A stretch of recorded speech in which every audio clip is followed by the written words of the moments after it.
ඔබ නැවතත් සියත ප්‍රවෘත්ති සමග ශ්‍රී ලංකාව සහ ජපානය අතර සුහදත්වය වර්ධනය කිරීමේ හමුවක් පසුගියදා පැවැතුණා.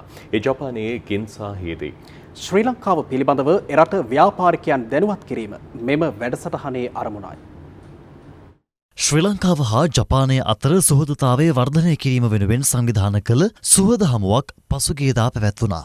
ඒ ජපානයේ ටෝකියෝ නුවර ගින්සාහිදී.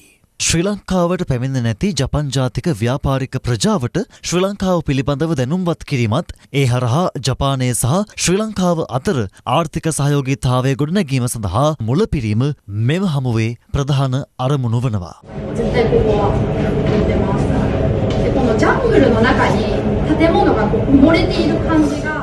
මේ සඳහා දායකත්වය ලබා දුන්නේ ජපාන ශ්‍රී ලංකා හුමාරු සංගමේ සභාපති තකායුකි හිරෝසේ, වොයිස් ඔෆ් ඒෂියා මාධ්‍යජාලයේ ආරම්භක උපදේශකවරයෙකු මෙන්ම ජපානයේ ක්‍රිකට් ක්‍රීඩාව දියුණු කිරීම පිළිබඳ සන්නාම තානාපති ප්‍රියන්ත කාර්යප්පෙරුම සහ ජපානයේ ව්‍යාපාර ප්‍රවර්ධන කටයුතු සිදු කරන රිචිරෝ නිෂීදා ඇතුළු කණ්ඩායමයි. මෙම හමුවට ආසියානු සංස්කෘතික හුමාරු සංගමේ අකිරා ඔතානි ඇතුළු සාමාජිකයින්ද සහභාගී වුණා.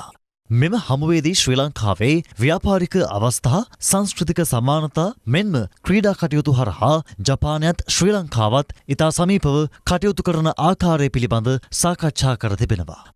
නුදුරු අනාගතයේදී විශේෂයෙන්ම ජපානයේ ව්‍යාපාරික දූත කණ්ඩායමක් ශ්‍රී ලංකාවේ සංචාරයකටද පැමිණීමට නියමිතයි.